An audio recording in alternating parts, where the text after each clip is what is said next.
서울에서는 상생 방향이나 미명화에 방역 이완 조치 메시지를 강하게 내뿜으면서 실질적으로는 무증상 확진자들이 굉장히 많은 층이 젊은 층이거든요. 이한 메시지를 줌으로 인해서 사실은 지금 확산을 자초한 거 아닌가라고 생각이 들고, 서울시의 상역 방역 조치가 수도권 4단계를 유입하는데 가장 근원적인 좀 이유를 제공했다고 생각하는데, 총재님 생각 어떠세요?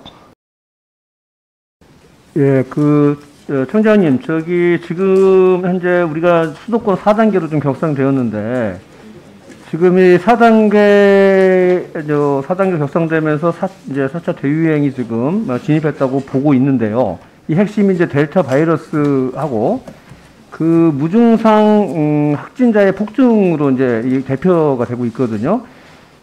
보면 이 델타 바이러스의 위험성 문제를 이미 6월달부터 얘기를 했던 것 같고, 그전에는 대체적으로는 그냥, 예상치였지만, 6월 24일날 그 청장님 브리핑할 때 보면 유입 사례가 190건이고, 지역 감염사가 3건이야까지 발표를 하셨는데, 또 그때 당시 뭘 또 했냐면, 6월 말에 사회적 거리두기 완화에 대한 발표를 좀 하셨었어요. 그래가지고, 유흥업소 개방하고, 체육시설, 운영 제한 시간 없애고, 그리고 인원 제한도 6인으로 하겠다고 했는데, 그것이 심해지면서 이제 조금 일주일 정도 경과 과정을 두다가 지금 4단계로 왔습니다, 지금.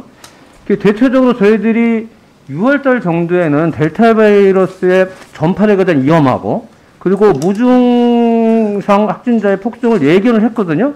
그러면서 불구하고 거의 동시에 이후에 이 집합 제한과 관련된 방역 완화 조치를 또 발표를 해서, 특히 많은 국민들, 그리고 특히 수도권 주민들에게 실제 방역 완화에 대한 메시지를 강하게 전달한 게 있습니다.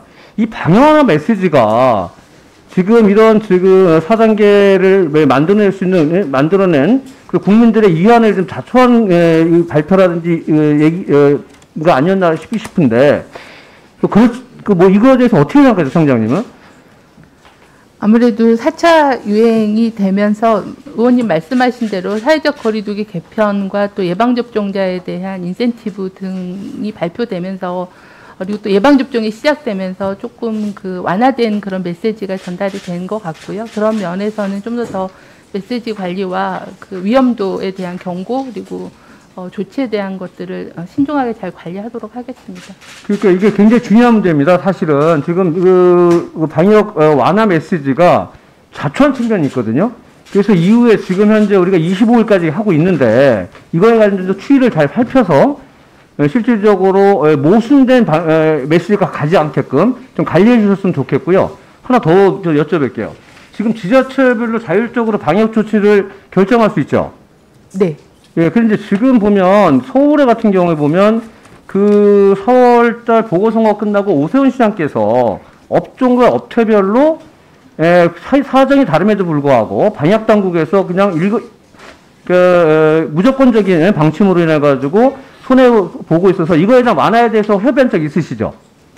네, 서울시가 상생 방역에 대한 제안을 했고, 중대본에서 그 부분을 협의를 해서 협의한 후에 어느 정도 시행을 한 상황입니다. 시행을 했는데 사실 잘 협의가 되지 못해서 서울시장이 그대로 상생 방역이 시행되지 못했어요. 사실은 좀 못한 측면이 있는데, 그럼에도 불구하고 마포구하고 강동구에서 헬스장하고 그다음에 실내 골프 연습장에 대해서 방역 완화 조치를 시범 실시를 했습니다. 그거 알고 계신가요? 네, 2개 구에 대해서 3주 정도 시범 사업을 했습니다. 그거를 시범 실시하고 한 달도 안 돼서 지금 4단계로 진입하게 됐거든요.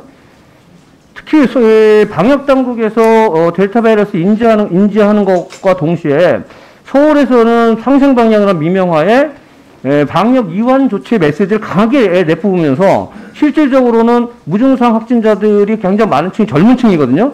이한 메시지를 줌으로 인해서 사실은 지금 확산을 자초한 거 아닌가라고 생각이 들고, 서울시의 상역 방역 조치가 수도권 4단계를 유입하는데 가장 근원적인 좀 이유를 제공했다고 생각하는데, 청장님 생각 어떠세요?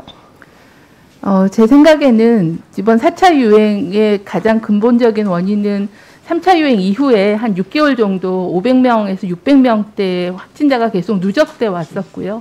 그런 누적되어 온 것들이 약간의 방역 이완들과 계절적인 요인이 겹쳐지면서 6월 5째 주부터 이렇게 급증한 그런 상황이 왔기 때문에 상생 방역만으로의 원인을 해석하기는 좀 어렵다라는 그런 생각을 합니다. 그래서 전체적인 그럼에도 유행 양상으로 불구하고 판단합니다. 이한 메시지가 굉장히 많은 이한성을 만들었다는 건 부정할 수 없거든요. 지금 그래서 제가 말씀드리는데 지금 지자체별로 자율방역 수칙을 만들고 있는데 이게 지금 비수도권으로서 이 델타 바이러스가 확산이 우려되는 상황에서 여기에 대해서는 가장 기본적인 지침을 만들어야 되고 가이드라인을 정확히 주셔야 될 것 같아요.